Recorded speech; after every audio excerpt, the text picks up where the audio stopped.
Welcome to the Blerds podcast.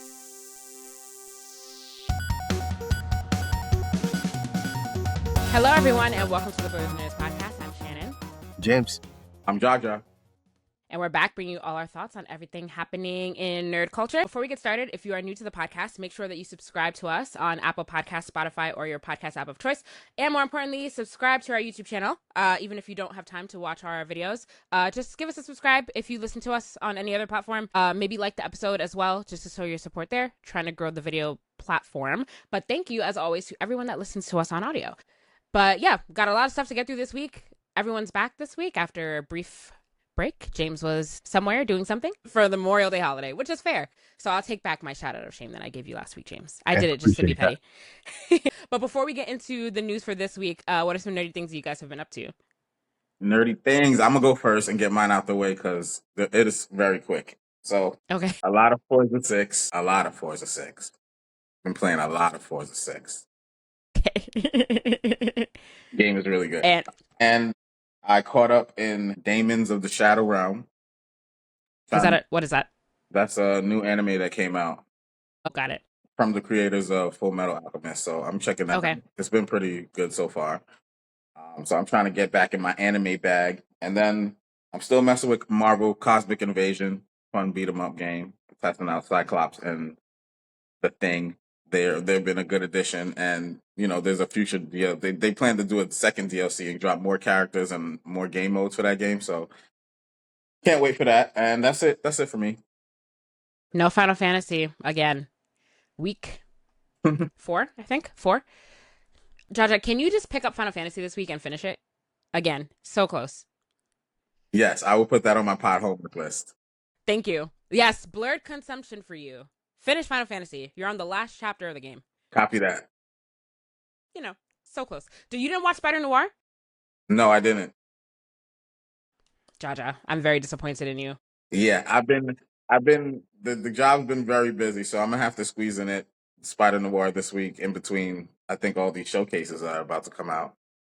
But I'm so disappointed in you. Wow. I could have sworn we talked about it last week. I thought you were gonna watch it this week. Tisk, not even one episode. It's fine. There's not much that I didn't finish it either, but I watched it, so we can just talk about it briefly, James, if you've seen it. But you can, yeah, we'll get into it. What have you been up to, James?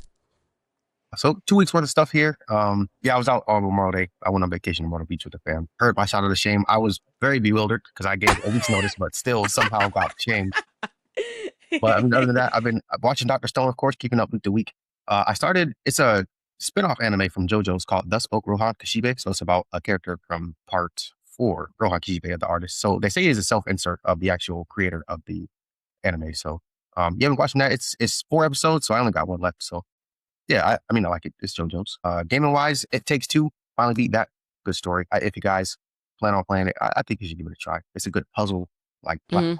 So yeah, it's pretty fun. Forza Horizon 6, having a lot of fun with that. So they have the driver tars in the game. So Jaja actually is in a lot of my races that I have, that I do. Nice. So it's like an AI data collection of how he races. So this guy races pretty dirty. So Jaja, I try to stay clear of him. This guy will pit maneuver you every chance he gets. That's crazy. I don't know if that's how you really race, but yeah, that guy Jaja. Whenever I see Simu 2 on my thing, I'm like, let me get it clear away from that guy because he's gonna run somebody off the road. Yeah, I don't know if it's your real cars, but a lot of your cars have extremely fast acceleration. Yeah. Okay. So if that's really how you build your cars, then yeah, it's pretty. Wait. So what is this? You're not actually racing against him? It's just an AI. What is it?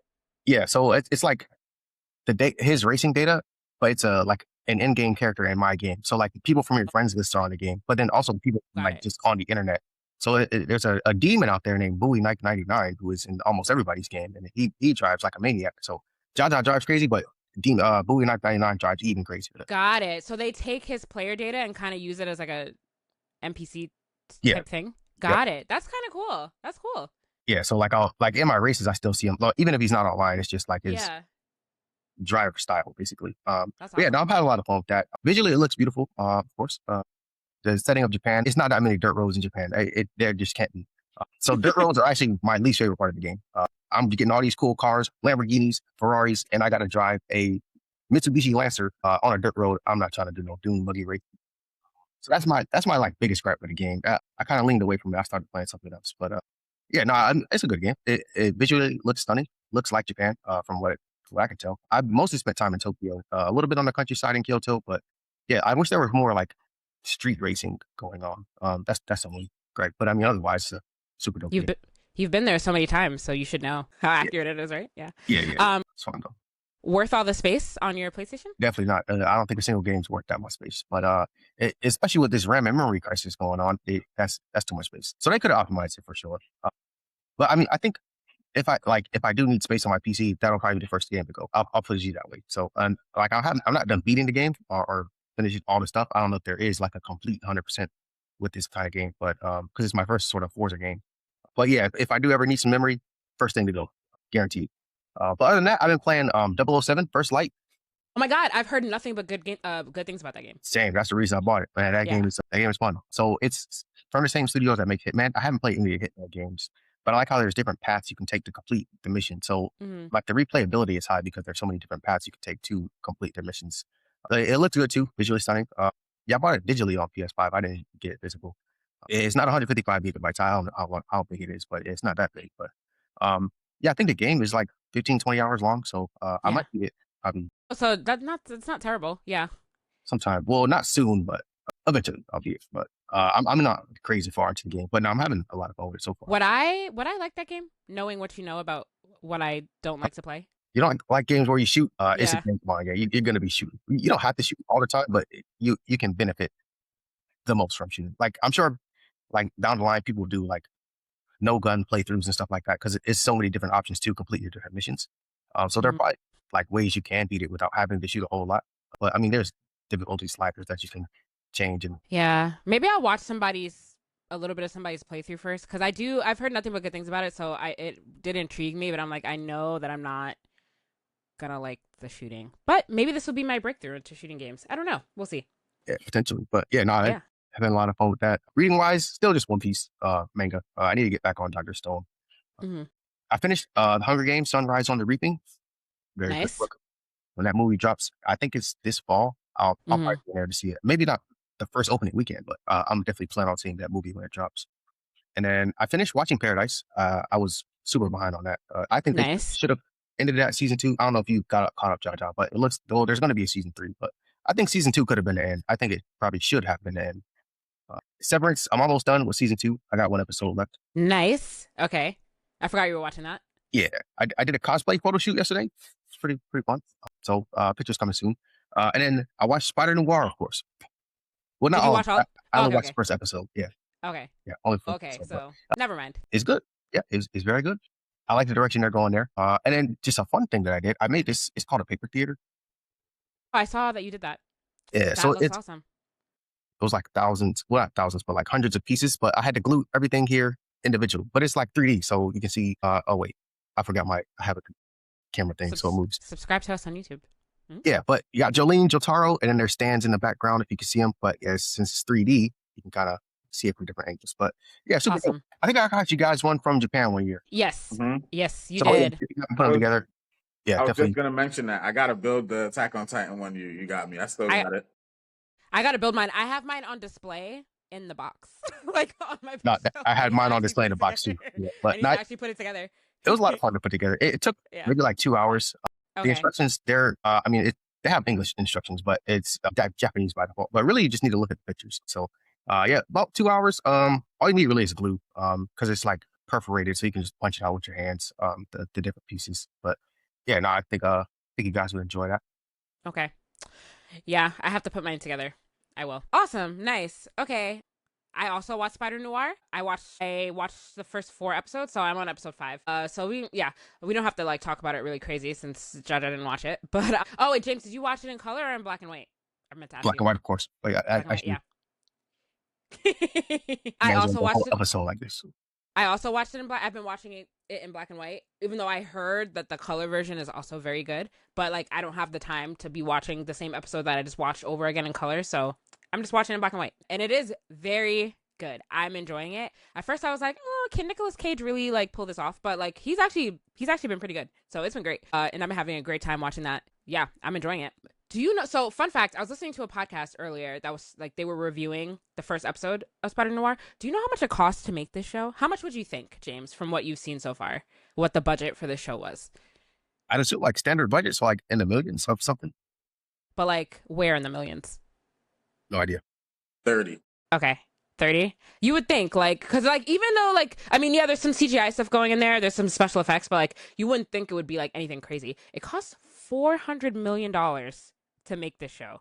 That is crazy. That's like up there with like movie like cinema budgets. So I'm very surprised as like how it costs that much. And like there's no way that like I don't know. I don't think we've ever answered this question. I'm so confused with how like returns work for streaming. There's no way that they're like making that back. That's kind of like for a show on a streaming service. That's kind of crazy. So I was very surprised to learn that that was true. That just seems extremely ridiculous for a show. Basically, don't expect a season 2 is what you're saying. I don't know. Well, we'll see because I didn't finish it. So I don't know if it's supposed to be a limited series or if it's supposed to be like a continuation. I guess I'll see. I'm gonna try to finish it this week. Yeah, but Jaja, you gotta get on that. It's really good. You would enjoy it. It's a good show. What else did I do? I think that's it. Me and James were talking before we started recording. Like I'm on an anime slump. I haven't been watching any anime, but I was saying that I think it's been long enough where I'm ready to jump back in. But you know, we just go through periods of time where you know you get tired of anime and then you just stop. You're on a break. So that's where I was. But I'm gonna get back to it. Well, when we get you Game Pass this week, I don't know if you're gonna be watching that much anime. Am I gonna have Game Pass this week? What? I just don't have a place to play. Like, where am I at? Oh no, I guess I could play it on my Steamdeck because I have Xbox. I have Windows on there. Maybe. Okay. What's up? Okay. But yeah, that's pretty much all I've been doing. I haven't played anything this week. Yeah, I really do need to get back. I need to finish Assassin's Creed. Yeah. So I'm gonna really like lock in now. I think is that it? Yeah, that's it. Simple for me. Simple nerdy week. Oh. Right, let's get into some nerd news. Let's get into some video game news. Stop Killing Games. Good update there. So the bill it was voted on in California and it passed the California State Assembly vote. So that's good. The bill that was voted on would require game companies to provide 60-day notice before shutting down support for server-dependent games. Yes. And then either offer a method for owners to play affected games afterwards or provide refunds. The former could be achieved through community servers or offline access of some kind. So, I mean, these ideas have been floated around. We all know the options they have for making these games playable after they stop supporting it. So it's good that we got some momentum over here in the U.S. And now it's going to the Senate. So good if you live in California. This is good. So this article encourages you, if you feel strongly about this, to contact your local representatives and tell them that you support this so that you'll have protection on your games. So that's good. Still a long ways to go, but it's making good progress. So that's good, especially from when we first started talking about it. So that's great. All right, let's move on to some other news. Fable has been delayed to 2027. I don't know if this is surprising news to anybody, but and I think it was supposed to come out. I think it was supposed to come out in the fall, if I'm not mistaken, like around the same time as GTA, I believe. Something like that, yeah. Yeah, so it's been delayed to February, which is fine too because Fable is made by Playground Games, and they just also released Forza. They made Forza and they just released it as well. So I guess if anything, it gives them more time to work on it. But they cited that the delay was to give the game the dedicated moment that it deserves. You know, just based on what else is coming out this year. We have GTA coming out. You have Wolverine coming out. There's a lot of stuff coming out this year that's highly anticipated. So probably a smart move on their part to delay it, especially to a time when, like, I don't know what else is coming out around that time. So it's probably better. Probably better for the pockets of the gamers. Especially with the success of Forza Horizon 6, they can afford to just, you know, push it out. Yeah. Yeah. Yeah. Because I think it's a lot to expect people, I don't know, when 3 big games come out at the same time and you have the means to, and you want to play all of them, it's just like, I don't know, it's hard to expect nowadays that like, oh, I'm just going to buy 3 games today and just have them. I don't know. So yeah, it is competition. And I think there's a strategy behind when you choose to release your game. So it probably is best for them to move it back. So I don't think anyone's really mad about this. TBH. Yeah, and I don't think it's like they're scared of GTA, but like a lot of people, like me in particular, I want to play both games. And if you drop them at the same time, there's only but so many hours in a day. You know what I mean? So, Exactly. Only but so many dollars that you're willing to actually put towards this as well. So, yeah, that's a very big factor, which we'll talk about in this next story that you put in here, Jaja. which is GTA, the Take-Two boss, saying that they know that, people have stuff to spend money on in their daily lives, like groceries and stuff, but they're certain that people will make, some type of, they'll still buy the game. They'll make room in their budget to buy GTA. So the talk of the price, whether it's going to be $80, $70, $100, they're like, whatever price we put it at, they're not worried about it hurting the sales. So, but Is that not kind of an insensitive thing to say? I guess it depends on how much the game is going to cost. If they release the game at the rumored $100 price point, which everyone's been talking about, I feel like it's kind of insensitive to say that. Very. I wonder where this came from. Like, was this an interview or they just like somebody leak his phone call or something like that? Like, why would you come out and say that? Yeah. Wait, hold on. Let's see. Let's see if it says. I think it says he was speaking to IGN. It was an interview. Yeah. Yeah, it was an interview with IGN. Yeah. He said that he's sensitive to the fact that so many people are facing economic challenges these days with rising gas, grocery, and rent prices. However, people aren't going to skip GTA 6 just because prices of many other things in their lives may be increasing. Yeah, no, that's very out of touch. That's a very out of touch thing to say, especially since, like, oh, go ahead. I feel like we talked about a couple weeks ago that they were trying not to release it at $100. So, like, if the game comes out at 70, this comment in retrospect would be like, I don't know. It is still out of touch, but it won't be as bad, but it is out of touch still. Yeah. But if it's out of like, we're clickbaited by the headline. He worded it much differently. I thought he worded it like that. That would have been crazy. No. That would have been crazy. But if it comes out at an inflated price point, then yeah, it's still a little bit out of touch thing to say. Guys, I paid $70 for gas 2 days ago. It's getting crazy out here with these gas prices. Okay, so I'm literally trying not to drive my car like as much as I can. I need it to like go like to the gym and stuff in like some places. But other than that, nope. I'm no, because it's just getting crazy. Transport, so, yeah. Yeah, because that was crazy. I was baffled at how much money I had to pay to fill up my tank the other day. So, I don't know. Yeah, and the way things are going with just everything, it doesn't look good for the prices in general. But yeah, no. So hopefully, like, I don't know. This comment won't age well once we finally know what the price of this game is going to be, which is I don't know at this point when we're going to find out. So, because we've blown past the rumored. At some point this summer, we'll find out. So we'll see. Yeah. I just want to know why we're doing the whole cat and mouse thing. Like, just go ahead and announce it. Right. Just tell us how much the game's going to cost. You know how much the game is going to cost already. It's not like you still are trying to figure that out. Well, we can assume that they know, right? Just tell us. Like, what are they waiting for? I'm sure they crunched the numbers 3 ways to Sunday. So I don't know what the whole. Just tell us what it's going to cost. Show us something. Like, let's go. Yeah. I think they're just, at this point, just trying to build up the anticipation as much as possible. But I feel like that'll also create backlash if the game is a crazy cost. But hopefully it's not. We'll see. All right, what else is going on? I was going to say, in their defense, we got games that are coming out sooner that we don't have trailers and prices for. That's true. I.e. the Halo game that's supposed to come out for Xbox. And I'm that's just the one that comes off the top of my head. But, yeah, just in their defense. But in other news, the people that they fired at Rockstar for they said that they were sharing leaked information. I mean, sensitive information to the public or whatever.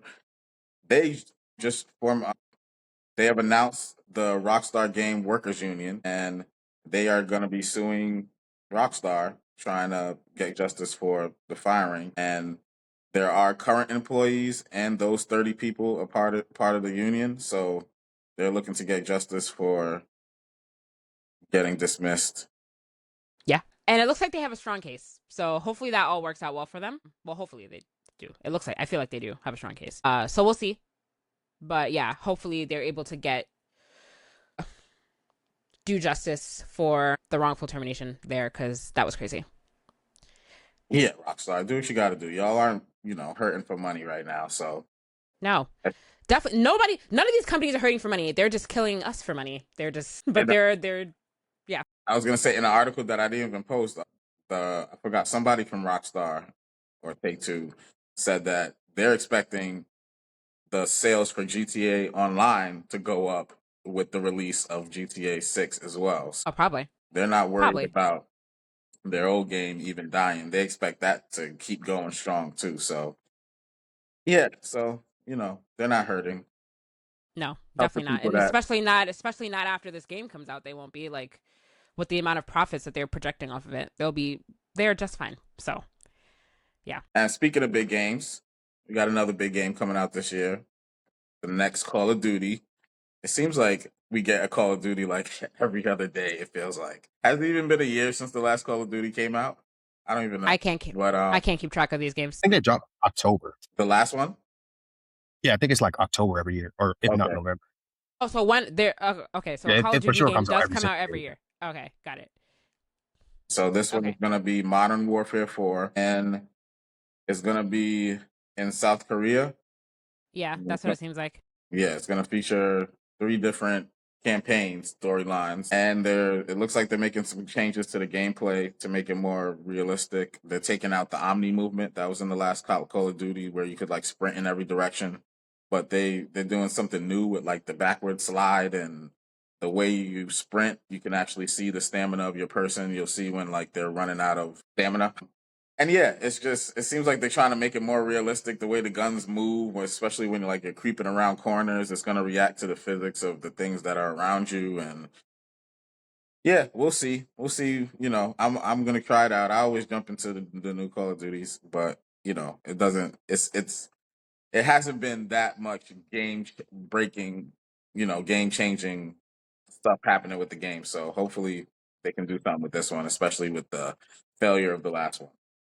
So the omnidirectional running system wasn't popular. I remember we talked about that when the last game was coming out. That wasn't a popular feature. People don't like that. I liked it. Yeah, I think it was more popular in theory, like hearing that they're trying something new. But I think it didn't, like, people weren't like, "Oh man, this is game changing." Got it. Okay. Yeah, I liked it a lot though, but I don't know. I haven't really researched the general critiques about it, but it Okay. definitely makes it feel a little bit more like, I don't want to say arcadey, because people don't really move like that in real life. So Got it. Okay. Okay. Cool. So you're not gonna buy this game, or you don't know. You're on the fence because well, it's not going to be on Game Pass, so we'll see. Might Hmm. wait for a sale like I usually do. Okay. Got it. But Call of Duty is like 2K, where it comes out every year. And I say, why are they selling this as a new game every year? So this is kind of the same thing. This is kind of the same thing, right? Or is it different? It's Pretty the same. much. Yeah. They try to make different versions of the game. Like you got your Modern Warfare, and then you got Mm. your what's the other what's the other what's the one that just came out? Black Ops. Black Ops is the other like line of Call of Duties, and they're supposed to be like different time periods. Like one is like futuristic, one is modern, one is the past. So whatever. It's Call of Duty. It's the same game, Yeah. different skin. New price every year, not DLC like it probably should be. Anyway, but that's besides the point. Speaking of new prices, nice transition, Shannon. I saw it. Thanks. That was completely unintentional.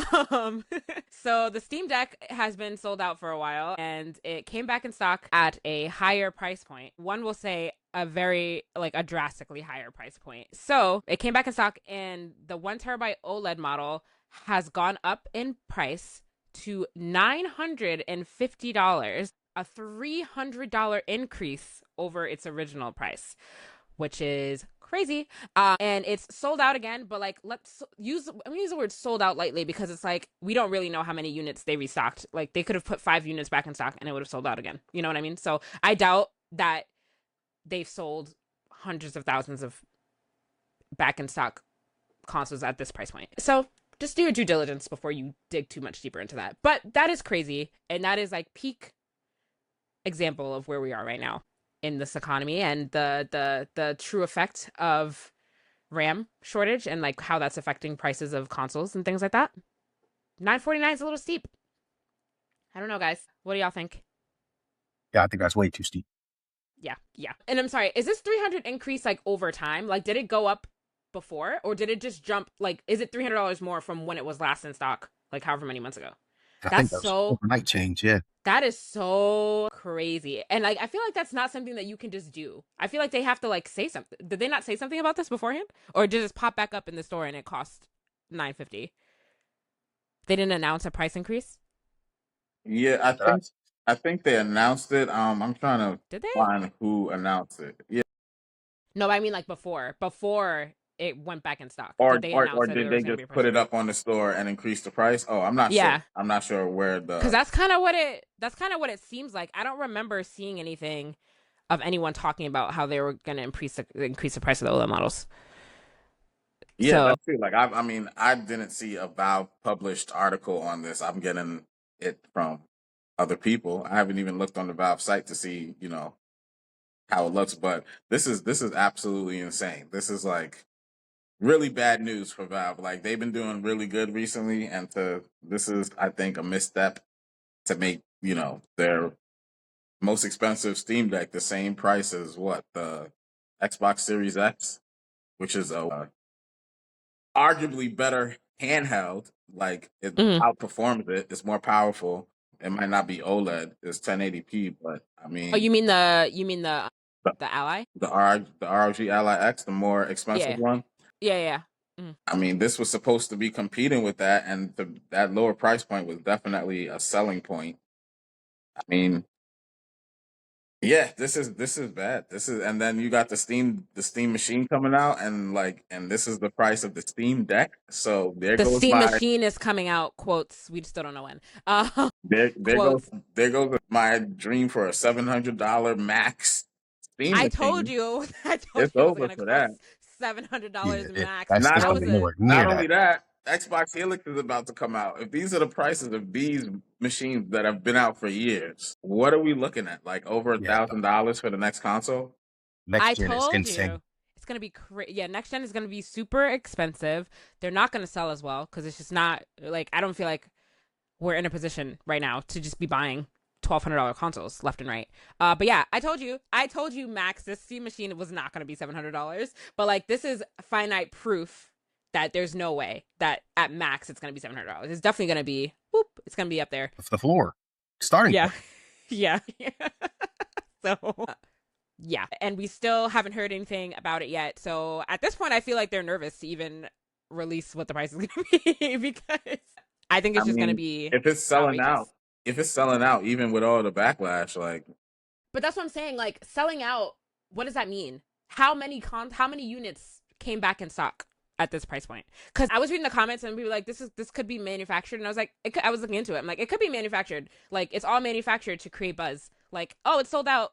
So like oh, I need to get one next time it comes back in stock before it sells out again. But it's like they Yeah. could have put 5 Who consoles actually back. bought it at this price point? Because I haven't seen a single Yeah, person like, oh, yeah, that's still worth it. Like people are saying, I understand the price point, but I haven't seen anyone say, like, I would still buy it at this price point. yeah.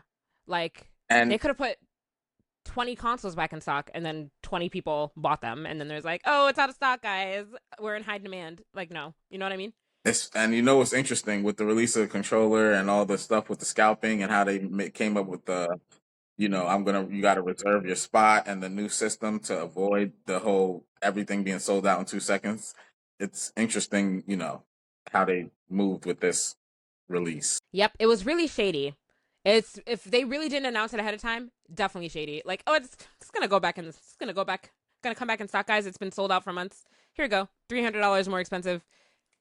There that just seems At least with the really consoles, they were like, hey, there's going to be a price increase on such and such date. So then you still had time to get your consoles at whatever price. But yeah, this is just like, hey guys, it actually just costs $900. Well, yeah, $900 now. So, or yeah. $950 now. So $950, which is like really after tax like $1,100. So that is insane, insane, and really like the transparency there. They really kind of missed on that. So yeah, that Steam machine is gonna be. I don't know. What's your new prediction now, Jaja? Knowing this, having the information that you now have, what is your new prediction to the max cost, or to like what the starting price of a Steam machine is gonna be? $1,000. Yeah, starting. Yeah, it's gonna be pretty $1,000, steep. 500 gigabytes. Yeah, it's gonna be pretty steep.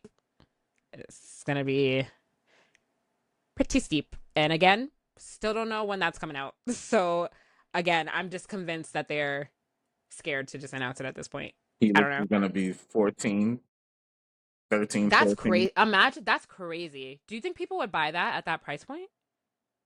People still will, honestly. But I mean, the masses probably won't, but people that Definitely want not to the flex masses. or people that are just, diehards. I mean, and some people still got it like that these days, but yeah, I don't think it'll sell as well as they would hope. It definitely won't sell as well because like that's you've definitely priced out with everything going on right now. You definitely priced out like the You middle price out class. the average consumer, yeah. Yeah. Mm-hmm. Knowing Xbox, they'll probably come out with 2 SKUs too. Like one's going to be lower powered than the other one. How much Maybe. lower powered? Probably around the Steam Decks, the Steam machine. Yeah. Yeah, I think like as long as I don't think there's going to be a big push for people to jump to new gen consoles. I think people will probably hold on as long as possible while the old gen consoles are still being serviced before they feel like they're forced to spend $1,400 on a next gen console because at this point it's just not worth it. But we'll see. All right, let's move on. What's going on in PlayStation? So yeah, PlayStation came out with some news saying that they will be using AI in their creation of games. It seems like they're using it as a tool. So Yeah, during for Sony's now. latest corporate strategy and earnings presentation, the Sony Interactive Entertainment president, CEO Hideki Nishino, said AI will play a major role in PlayStation's future. He described it as a powerful tool to help create more immersive gaming experiences for players while also improving efficiency for developers and publishers. Wow, I can't read today. But he also said that they're already using AI to automate repetitive tasks, improve software engineering productivity, and speed up areas like quality assurance, 3D modeling, and animation. So we've been talking about the good uses of AI. If they're using it as a tool to just help them be more efficient and faster, and and it's not just totally creating everything for you and just being lazy, then I don't see nothing wrong with that. I guess so. At this point, I think I just have a lot of AI fatigue right now. And I have a lot of ethical dilemma with AI because it's just not, I don't know how that's cool if they're using it for productivity, that's fine as long as they don't start to slowly creep in the direction where they're using it to like phase out their creatives. That's cool or whatever. I just feel like I'm just tired of it. I'm just tired of hearing about it. It's damaging the environment. It's bad for people. Like Alexandra AOC was like on the floor the other day holding up a jar of poisoned water because like all these data centers that they're building poisoning the waters of people that live in these remote areas where these data centers are being built. So it's just like bad all around. But so it's like I don't know how I'm supposed to feel about this anymore. I'm just tired of it taking over everything. I'm tired of hearing about it. I don't know, I hate it because Do you think that games that, or basically any software that uses AI, should have to disclose what AI is in the software? yes. Like what they used it for? So, yeah, if it was, especially if it was done like in a creative sense of like, hey, we've replaced ours with AI, so there may be some stolen assets, and it's be on the lookout. Yeah, there needs to be like full transparency to any AI that's used in any product. I agree. I agree. Because then I need to know if I'm going to be in a position to support you or not. Because if you tell me that you've used AI, like you've replaced all of your like working people, like say like voice actors, these are all AI voices.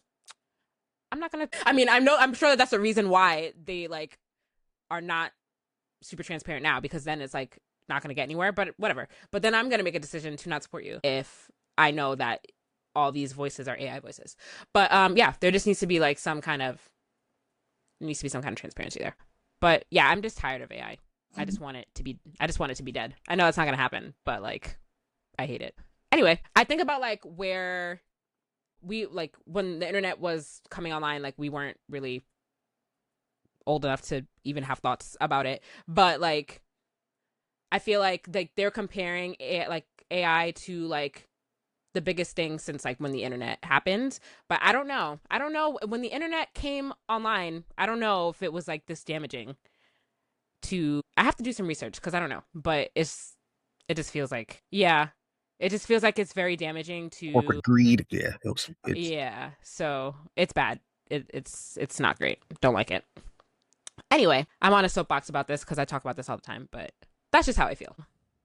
Anyway, speaking of layoffs, or maybe layoffs, if one can interpret this to mean that, Asha Sharma has warned the staff at Xbox about hard choices ahead when it comes to the direction that Xbox is moving in to maintain to go along with their rebrand and to maintain like max profits. So she says, we're building a stronger Xbox. That means making hard choices about what we build, where we invest, and what kind of company we need to be going forward.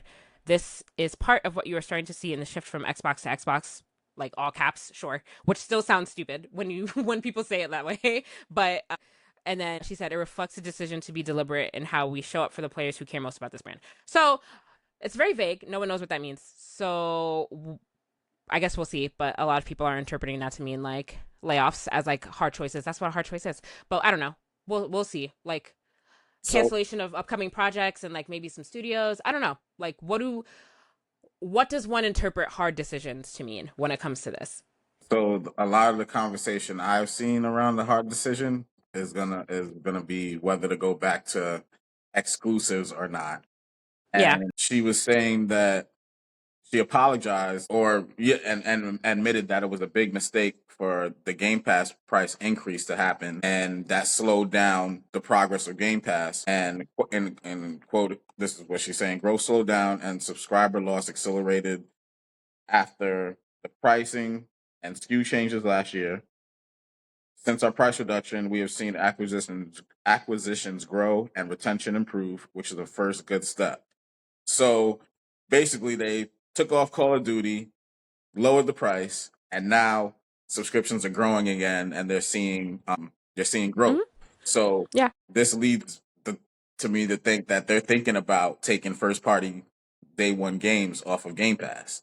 So Yeah. Probably. no more Forza dropping day one on Game Pass. No, we might not get Fable dropping day one on Game Pass if this is the strategy that they want to use. Yeah. And with that, and then I don't know, a lot of Xbox fans are asking for exclusive games, which is mind boggling to me because like I don't understand how how that makes it like okay, people will have to buy the Xbox console to play a game or what you like, and then you got Xbox PC app, so people are playing on PC. So what? Like you want to stop momentum there? And Yeah, it goes against like the whole multi-platform accessibility thing for everyone to go I'm back to exclusives. So I understand, okay, don't put it on PlayStation. Okay, don't put it on Switch, don't put it on PlayStation, or have it timed exclusives, whatever. But just to be that to be the focus for Xbox fans to have exclusive games, like you're already in the ecosystem. You're gonna be able to play the game. Who cares if anybody else can play the game? I don't like if other people could play it, it sells more money comes back to the brand and they build more stuff. I don't get the whole exclusives thing. But I can see them taking day one drops off of Game Pass if you know that I wouldn't want that to happen. I enjoy having day one drops on Game Pass. I think that is like one of the most valuable things about Game Pass. But yeah, because if they go that far, it's like, are people even gonna want to have Game Pass? Because I know that like they're seeing growth, but I think that might be going a click too far if they take all of these big titles off day one access. So I don't know. we don't need Call of Duty, but like keep the Xbox first party studio like drops on Game Pass. I wouldn't want to see that be removed. Yeah. And I know we were talking about like all the little small changes she was making, like with the logo and the way like Xbox is now capitalized now. But Xbox is now Xbox. It just, whenever somebody says that, I'm just like, that just sounds so dumb. I don't know. The app has changed on my phone, so the logo of the app has changed on my phone. I'm starting to see the boot up logo change when I'm booting up games, and when I tell you it makes a difference. Like, does it? Yes, it really looks good. It looks a lot better than what it did, and that's just my humble opinion. So I didn't even know people really cared about it that much. To be perfectly honest with you, like I boot up my PlayStation and then I walk out of the room and come back in when it's like loaded up. I don't know. I just don't think, but that's cool if it makes a difference. That's it might cool, just be the new, fresh looking. Like, oh, this is the new. But it does, yeah. What'd you say? Like it just feels like something different. Yeah. Okay, that's fair. That's fair. But yeah, I guess we'll see. I say this every time we talk about her. I guess time will tell what these things mean, I suppose. But then, speaking of logos, we had some Xbox fans freaking out about the logos that appear on the Xbox Showcase trailers. So basically, somebody tweeted this guy, Flowbrill, said Xbox will continue to show competitive platform logos at upcoming Xbox Game Showcase. I feel like the bare minimum expectation many had was for Xbox to really focus on their own platform, at least for the time of the showcase. So he's basically like, I don't want to say complaining, but criticizing the fact that PlayStation or Switch logos will be on the showcase, showing that these games will appear other places. Again, I don't see the big deal in that, but I mean, I get it. I understand why, like, no, I mean, I don't get it. Why? Who no, cares? I don't get it. I don't get it because you're watching the Xbox showcase. I mean, people watch all the different kinds of showcases just to see what's out there, but like I'm assuming the large majority of people watching Xbox showcases because they have an Xbox. So it's like, who cares if it's also on PlayStation? You're still gonna buy it for Xbox, right? Because I'm assuming that's why you're watching the Xbox showcase. So why does it matter? Yeah, Why does it matter? Yeah. like we know all these games are coming out on Xbox. If we get Switch fans and PlayStation fans to watch the Xbox showcase to see what games they'll be able to play too, I don't see the issue in that. Like, oh, There's no issue. it's There's really no issue. mind boggling to me. So This what is made this a big tweet is that Asha Sharma responded to it. Oh yeah, didn't she admit it was a mistake to do So that? I saw that. he said, seeing the feedback on logos, it was a miss and I own it. We are talking about how to adjust for future Xbox shows. Don't fold. Don't fold in that matter. It's So fine. It yeah, doesn't this is matter. so right now Oh she's god. getting criticized yet again for, people are calling it a parasocial relationship with social media, and Yeah. how she's like interacting with the fans like personally and trying to get their critiques, and is seemingly like catering to like Twitter posts. So Yeah. I I don't. think that there's a Yeah, I think that this is a dangerous like game to play. Like I love the transparency, but like I don't know. It sometimes it's gonna be a hit, sometimes it's gonna be a miss. This one, I don't think it was a miss totally. So this makes me think that we're not gonna see those logos on the showcase this year. probably not. But yeah, Yeah, this is such like a nothing like this is something that like really doesn't even matter and you let like you as we know, the gamers or like any kind of fandom anywhere, they make big deals about things that like and sometimes the things that they make a big deal of are valid and sometimes they're not. But I feel like I think she's making a mistake by being so in tune, by trying to be like so in tune with what the players are saying. Like I think it's important to be in tune with like what people are asking for, but you can't be responding to everything because then it's just like I think that's gonna put her in a worse situation later. Like she has to like choose when to tune out yeah, what people are saying sometimes and because sometimes it's not that big of a deal. right, exactly. I was Yeah. gonna say it's a dangerous game because sometimes the people who are making these comments are not the opinion or feelings of the majority. Like sometimes it's just a small Yeah. little section that feels like that, but they're expressing their opinion. So if it makes it seem like it's a bigger, more people Yeah. behind it.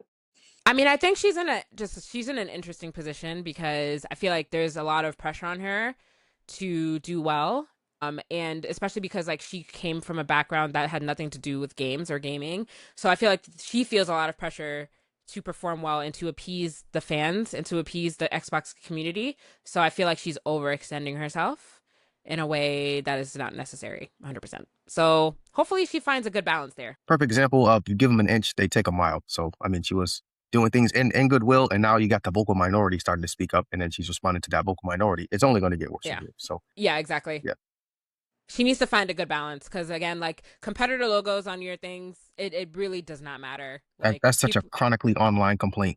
Like, he yeah, asks any normal person outside of the grocery store, hey, does this thing bother you? They'll be like, I didn't even notice the thing. no, people are gonna play it on the consoles they want to play it on. It's not like they're gonna see that it's also coming out on PlayStation and be like, oh, I'm gonna go buy a PlayStation and play it on that instead. No, what? Like, yeah. Not at these prices. Definitely not at Yeah. these prices. Like, that's not what's going to happen. And people are going to know anyway. So it doesn't really matter at the end of the day. So yeah, just little things like that. I think she needs to like work on finding a good balance there because that wasn't really that big of a deal. So for her own sanity, I hope somebody's telling her. Do not engage with Twitter gamers. Get off Twitter for a little while, I think. Yeah, I think that'll be good. All right. What else is going on in Xbox or the Microsoft world? So Microsoft had just reported that the cost of using AI is seeming to be more expensive than paying human employees. How about them apples?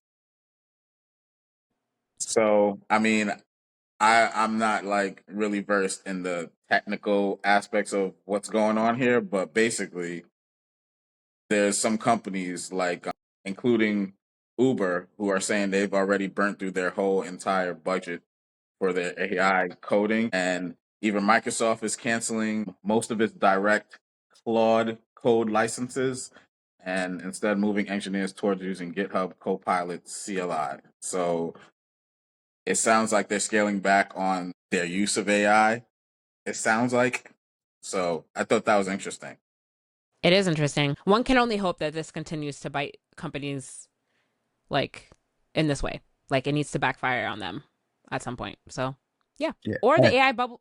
As a person with hands-on keyboard here, this is actually absolutely true. So we have like our AI tooling internally. So we have Claude Code and Copilot AI are like two different AI models. Let's put it that way. So we had access to both. Now we're losing access to Claude Code. So the people that were using Claude Code, anything that they were doing using AI with Claude Code, they kind of have to adapt to using it in GitHub Copilot now instead of Claude Code because it just got way too expensive.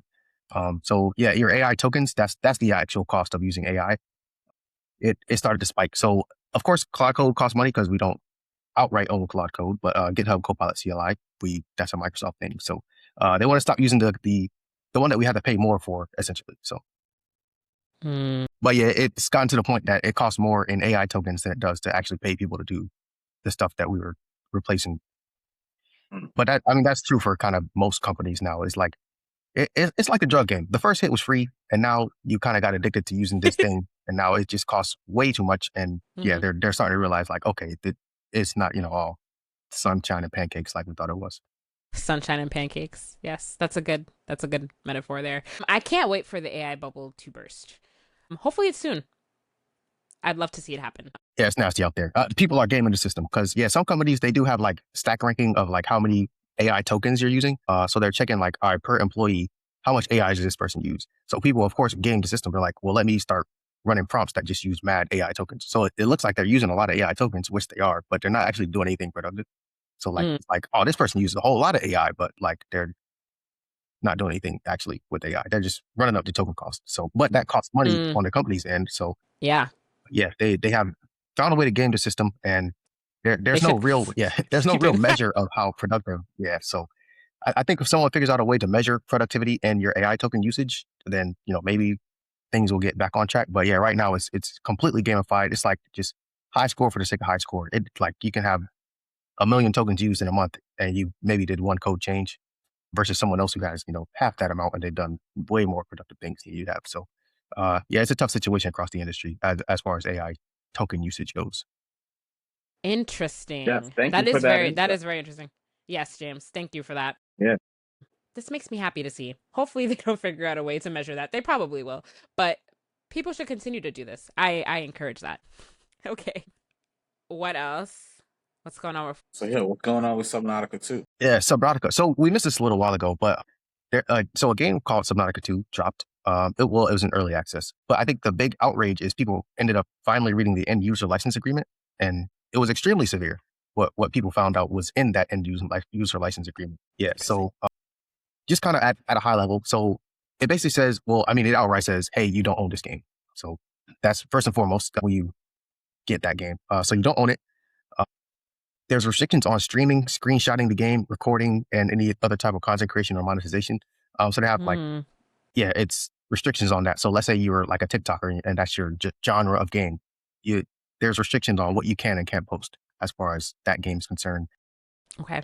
The publisher themselves has the right to revoke your access for specified reasons. They don't have to disclaim what those reasons are. The terms are unilateral. It covers data collection, so they do collect your data. But I mean, most games do. Ownership of player created content, so modifications and other stuff created in the game, the company owns that, so they are able to monetize what you create in game. There's liability limits, dispute resolutions. You cannot do any class actions against them. And yeah, it says yeah. So this is all in the end user license agreement. But so not just this game specifically, but this is something that like kind of a lot of games have that, you know, that long line of text that you just scroll through and click. No one reads it. I agree. This is the kind of stuff that's in people's end user license agreements that people have not been reading. So yeah, you are signing up and saying, hey, we're not going to take any legal action against these guys. So they can revoke your game at any moment. And they can change the end user license agreement at any moment. This one specifically says they can change what's in the end user license agreement at any moment. And the people that have already agreed to this have already agreed to this. So there's nothing they can do at this point. What? Wait. But if I agree to one version of the end user license agreement, I feel like you can't change it without me having to re-agree to the new terms. So are they saying that after you agree, they can just change it? That's what they said. That sounds illegal. Sounds like there's a lawsuit in there waiting to happen. Well, people have read and agreed to these terms, so there's nothing they can do about it, because also in the user license agreements, because you're agreeing to the fact that like they can update it and you'll never know. You see, that's crazy. That's like blatantly taking advantage of the fact that they know people don't read it. So that's insane. And it was already in there that you cannot do a class action lawsuit against them because you agreed that you're not going to. You can't sue them. That's so crazy. You know what, guys? We really do need to start reading the end user license agreements. I know I'm very guilty. I've never read one ever in my life. But I know that it's so long and annoying. But here's something you can use AI for. Paste that whole thing in there and ask them to pull out the highlights of the end user license agreements. You don't have to read through all of it. You can have AI summarize it for you. There's a productive use of your AI. Or just ask, will I own this game if I purchase it? Because in here it says you're licensing the game, you don't own it. So if they just take it off the store, you were only licensing it in the first place. So that is crazy. Wow. That's really crazy. That's like a complete abuse of the fact that people don't read it. Yeah, that's insane. Yeah, it's really lame for this game and super predatory. And it sucks because this is supposed to be a really good game. And I was going to jump into it, but now I have no desire to play this game at all. And I feel like a lot of games, I was going to use it for content, but the fact that y'all have a predatory agreement like that is disgusting. But I feel like they're probably not the only game that has agreements like similar to this. Like, who's to say? Because again, nobody reads end user license agreements. I feel like lawyers probably do, but I'm mainly talking about like the streaming, and like if I make streaming content using your game or posting my game clips on social media, you're gonna talk about you can strike that or you own it. No. What are you talking about? Yeah, well, really, oh, sorry, go ahead, James. So another thing they put in there that's kind of unusual is you can't play the game while you have a VPN active, which, so if you just use a VPN in your personal life, you can't play this game while you're using a VPN. That's against your end user license agreement there. So I don't know what that has to do with anything, but I must say, like, why? Why is that a thing? They want to track your data. That's a part of tracking your data. They want to know where you are. Yep, you're right. And what you're doing in the game, you know. The craziest thing to me is that they can just continually change the license agreement in perpetuity, and like you're just forever agreeing to it, even though you didn't agree to any changes. That's the crazy part. That seems like it's straight up illegal, but you can't sue them, I guess, because they also put that in there. I don't know. That is such like crookery behavior. That's crazy. Wow. Literally. So yeah, gaming is a luxury, and you need lawyers to apparently read these end user license agreements now, because the way things are headed in the gaming industry it's not heading in a good direction. Yeah.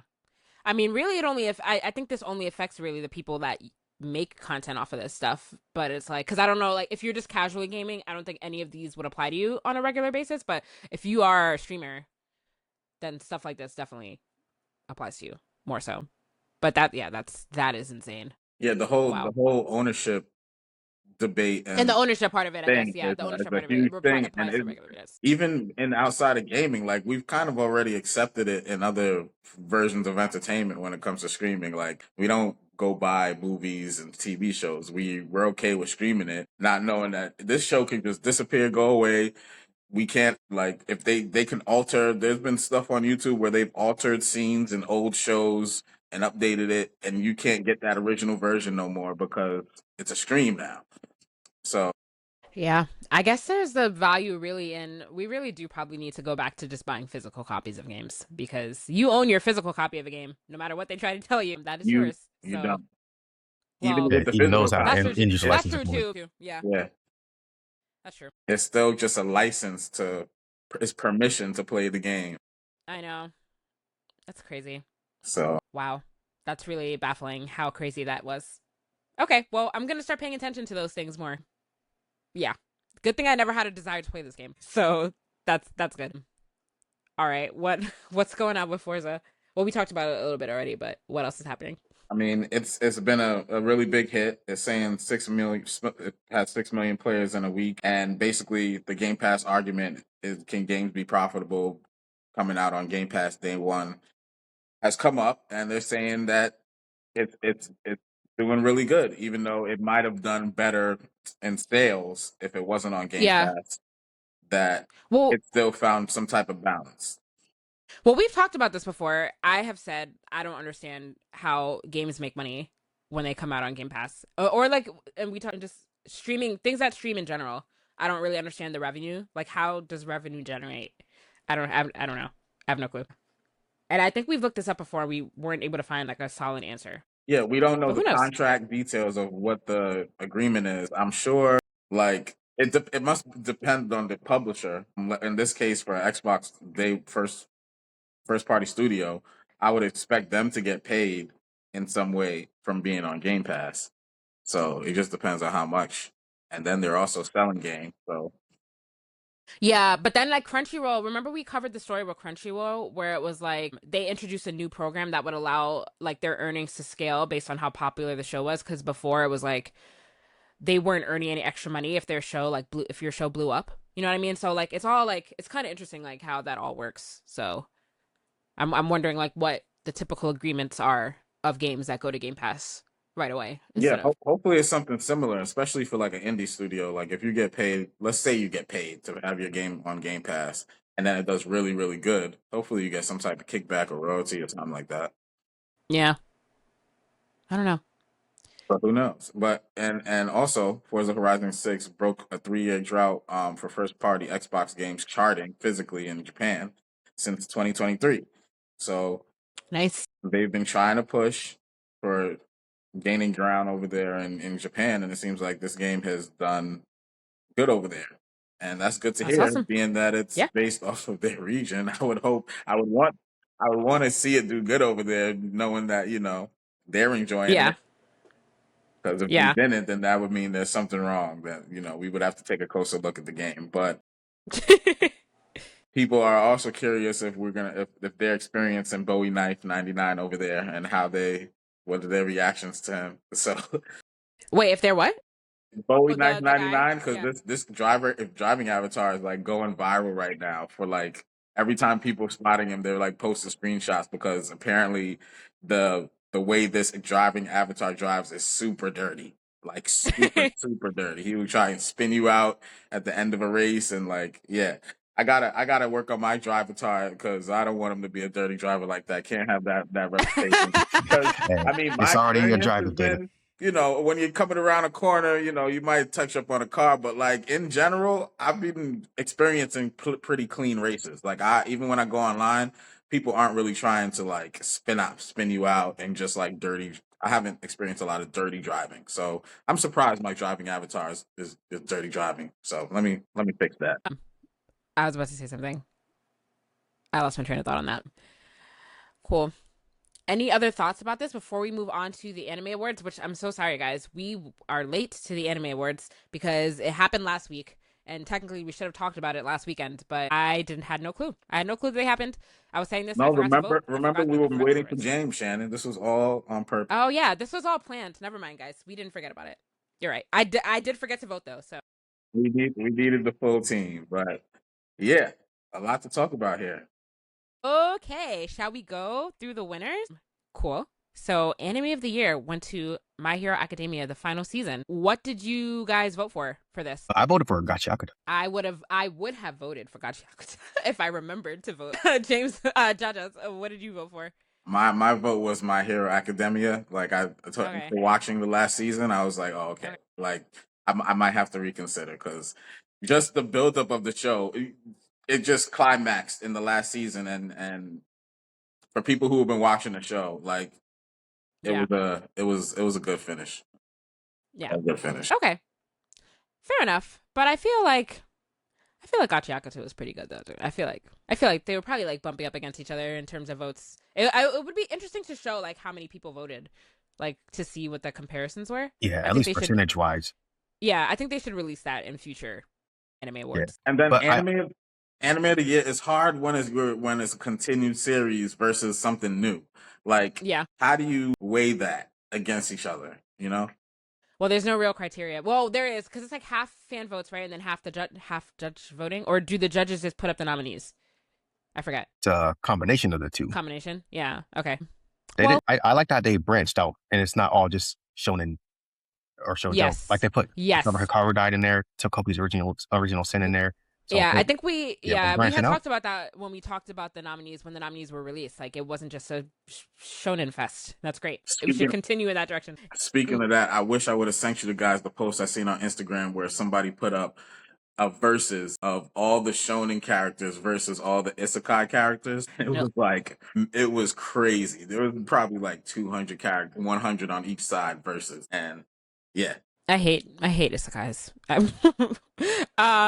Film of the year went to Demon Slayer, the Infinity Castle movie. Mm-hmm. No surprise there. I figured that one was going to win, so no surprise. Although Chainsaw Man, incredible. Chainsaw Man was good. It was great. It was a good movie, just but up against a monster. Yeah, I just knew it wasn't gonna win, but it was a great movie though. Best continuing series, of course, went to One Piece. One Piece takes home this award every single year. So right? Do they not? They do, right? They definitely do. Pretty much, yeah. I don't see what could beat One Piece at this point. Yeah. I feel like I don't know what happened in the most recent season, so I can't really judge it compared to what happened in the My Hero season. But even in the end of that season 2 was pretty good. Kaiju 8 season 2 was pretty good, but I understand. Yeah, but like when you think Solo of leveling, continuing, like, all of these are really good. Like I don't even but I think when people think of continuing, I don't even know if any other show comes to mind except One Piece, just because it's been continuing for so long. You know what I mean? So I feel like that's like literally the only thing that they think of. I don't know. But again, that's why I would love to see the percentages of the votes, because I would love to see like how the rest of these shows stacked out against One Piece. Yeah, like was it even for this close? category? Yeah. Yeah, they should do the percentages. That's a very good idea. Yeah. Yeah. Best new series went to Gachiakuta. Great, well deserved. I think I would have voted for that out of everything else that's in here, even though there are some other great shows that were in this category, but Gachiakuta, I was pretty sure was going to win. James, that's what you voted for, I'm guessing? Jaja, what did you vote for? I'm not going to lie.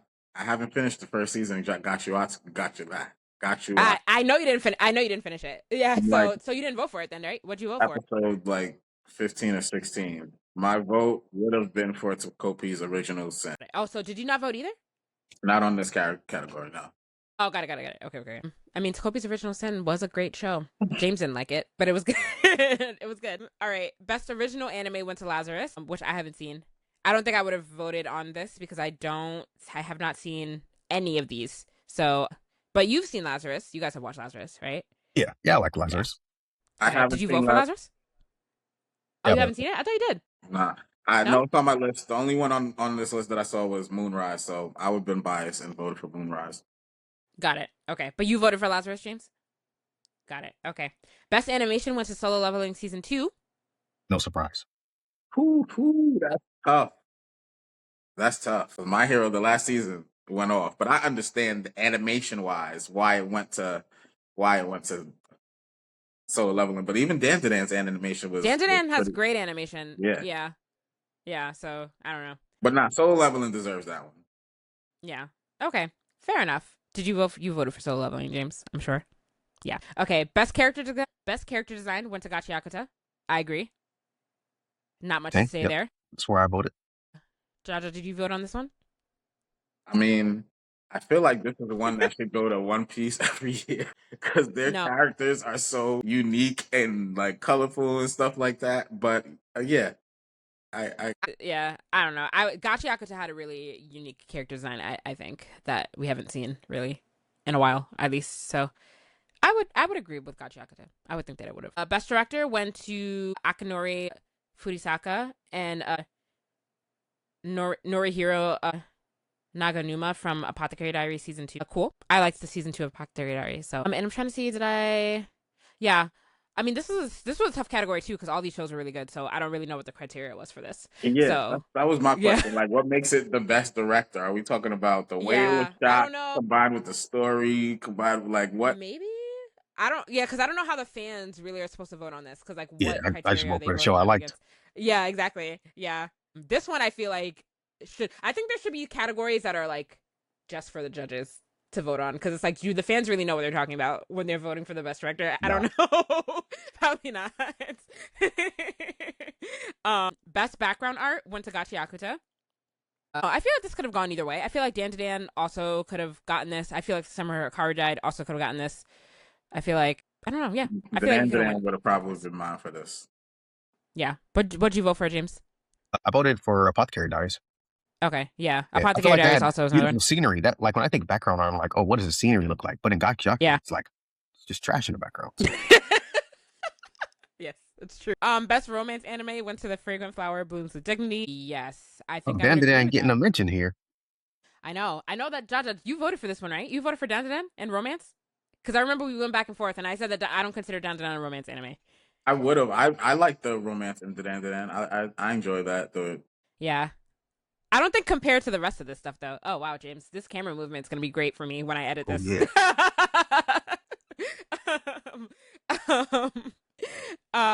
Best comedy went to Dan. Rightfully so. I don't know. No, I don't think I agree with that over Spy Family. I think Spy Family is funnier. But that's fine. Again, I would love to see the percentages. Crunchyroll, I know somebody that works at Crunchyroll is listening to this. Release the percentages next time. Yeah, and invites to the show. Yes, that too. James was already there, I think, but he won't tell us. Nah. Best action anime went to Solo Leveling season 2, which I feel like this was a tough category too. This is super tough. So, super duper tough. Yeah, I would love to see how the voting shook out on this one. What'd you vote for? I voted Solo Leveling. Okay, my hero is my vote, but this was a tough one. Yeah, that's a tough category. Best Isekai went to ReZero season 3. I don't watch Isekai, so I have not seen literally any other thing in this. I have not seen any of these, so yeah. Yeah, I did not vote here. I don't watch these. Yeah. All right. Best drama went to Apothecary Diaries season 2. Yeah, I could agree with that. Although no, I think Takopi's Original Sin actually was significantly more dramatic than Apothecary Diaries. I thought I was going to win this category handedly. Yeah. I don't know. Maybe just a lot of people haven't seen Takopi's Original Sin. I feel like it's a little bit underrated. Like, I mean, I know. Yeah, in terms of best drama, I mean, I guess the darkness and emotional impact of Takopi's Original Sin definitely like puts it up there, but the drama in I enjoyed the drama in Orb on the movements of the Earth. I thought to be a show about like the cosmos and astronomy and to make it as interesting as it was. I don't know if it deserved to win, but I didn't see Apothecary Diaries, so I can't say. I need to watch that because y'all are raising that show. At this, I think this is more of who's seen the show, who's seen more of what show, because I think that. I feel like Takopi's was probably, I think it's underrated. So I don't think to this day a ton of people have watched that, but it definitely is very dramatic. So I would have thought it would have won, but it might just be an exposure thing, or maybe people just didn't think so. I don't know. But yeah, moving on. Best slice of life anime went to Spy Family. I agree. Out of everything else that is in here, that's probably what I would have voted for if I remembered to vote. Is that what you voted for, James? Yep, Spy Family. Yeah. Jaja, did you vote? Did you vote in this category? No, I need to catch up on Spy Family, but that would have been my vote without even. Oh my god, you should catch up on Spy Family. It's so good. Yes. Best main character went to Mao from Apothecary Diaries. I feel like this was also a tough category. So, but congrats to Mao. I didn't know people like Apothecary Diaries that much. I didn't. Yeah, I mean, I'm a fan of it, but I didn't think that. No, it's a very popular show. It's popular. I think I watched the first 2 or 3 episodes, but I see it everywhere. Yeah. It is popular. But I just didn't think that compared to some of these other characters. But that's good because that means that it's not a shonen fest anymore in some of these categories. I feel like there's a good balance going on right now. I don't know. I thought there was no way Midoriya could have lost.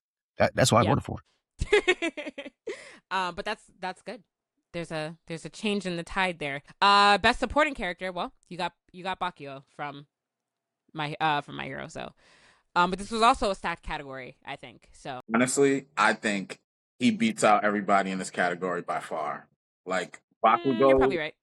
Yeah, what he you're probably does right. in the final season is like it really is really like it's really cool. It's heartwarming. It's like, yo, he deserves this. Yeah. Okay. So that's cool. Best anime must protect at all costs character goes to Anya again. I feel like she wins this every year. Yeah, that's just her award at this point. Yeah. Until we get a new season of what's the other one?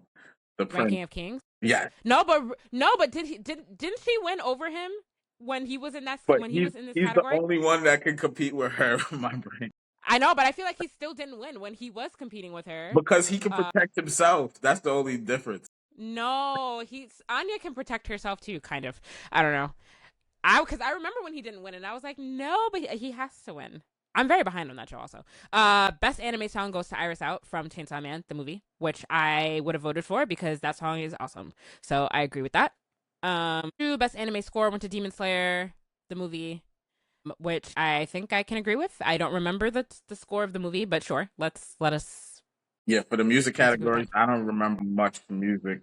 Well, I'm sure something has stood out, but like I don't have anything off the top of my head. Yeah. Best anime opening sequence goes to On the Way, which is a Dan to Dan season 2 opening. I don't know because I haven't seen any of these other shows. Well, Rewake R I've heard, and that's a good song too. So, but yeah, I don't know. Yeah, that's probably the one I would have voted for anyway. Yeah. The rest of these categories are kind of like niche. Yeah, well, we can skip. Let's see. Is there another good one that we can go over? Let's go over the English dub best anime performance. Where is it? Okay, so best anime voice artist performance in English went to Lucian Dodge, who plays Akaza in Demon Slayer. Did you vote on this category, James? I think I did. Let me see. Okay. Yep. Someone from Chainsaw Man. It doesn't. It just says best. Yeah. Where was from Chainsaw Man? Oh, the voice of Reze. Yeah. Yeah. Yeah, that was a good performance too, because I watched Chainsaw Man in English. Jaja, did you vote on this one? Yeah, no vote for this one. Okay, cool. And then, wow, they have literally every language in here. Okay, cool. So those are all like the big ones. So yeah, there's a good mix this year. Good mix of like non-shonen and shonen this year. So that was good. Very good anime awards that we waited intentionally till this week to talk about. Great job, guys. All right.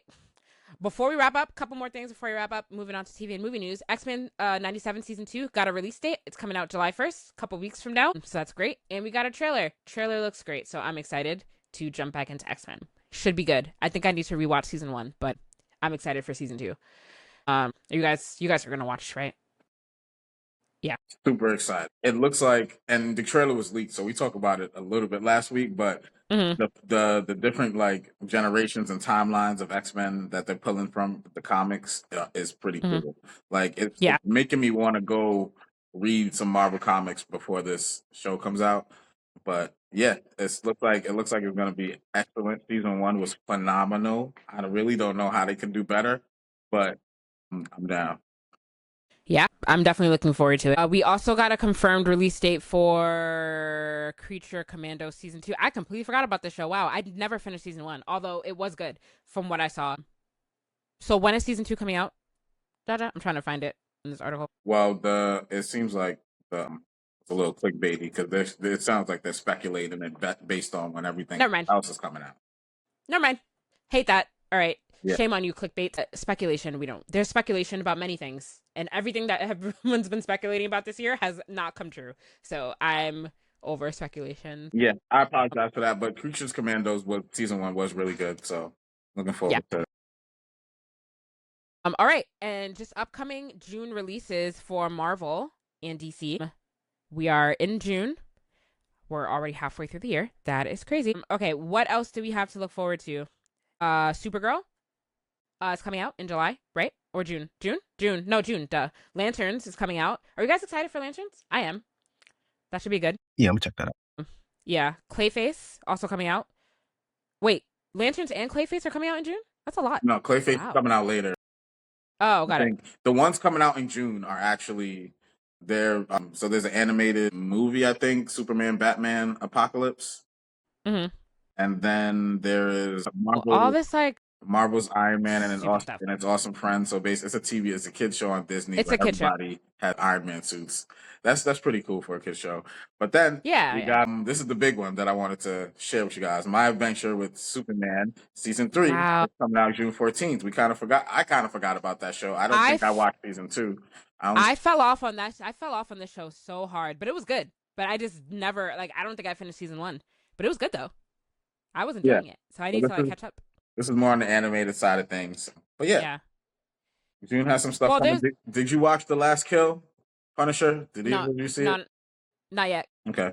Well, not yet. I was busy watching Spider Noir this week, Jaja. But yes, I know I still need to watch it though. You gotta watch it before you go see Spider-Man, even though they don't directly link it to Spider-Man. I'm sure it leads into Spider-Man, but there's nothing in it that links it to it. No, I'm definitely gonna watch it before Spider-Man comes out. I got some time, but yeah, Spider Noir was a big thing this week for me, but I will watch it. All right, so there's a lot of stuff coming out this summer, so it's gonna be good all around. But anything else before we wrap up for the week? What is your so far your preview rating of Spider-Man Noir? Liking it, loving it? Well, I love it. Yeah, I love it. I'm about halfway done because I'm on episode 5 right now, so it's great. I love it. You should definitely make time to watch it this week, Jaja. I think you'll like it a lot. It's really good. Yeah. All right. Well, everyone, thank you for joining us for another week of the Blerds and Nerds podcast. As always, you can like us on Facebook, follow us on Instagram @BlerdsNerds, follow us on TikTok, BlerdsNerds_pod. Send us an email, blerdsnerds@gmail.com. If you're a creator of color in the nerd space that wants to come on and talk about their work, subscribe to our YouTube channel. Again, like I said, even if you don't have time to watch our video episodes, just if you're listening to us on audio, just head over to our YouTube channel, give the channel a subscribe. If you're not following it, give it a like, give our episode that you listen to on audio a like, just to show the support. And then as always, yes, please continue listening to us on Apple Podcasts, Spotify, or your podcast app of choice. And thank you for your continued support. As always, I'm Shannon. I'm James. I'm Jaja. Thanks for listening, guys. Bye. Peace.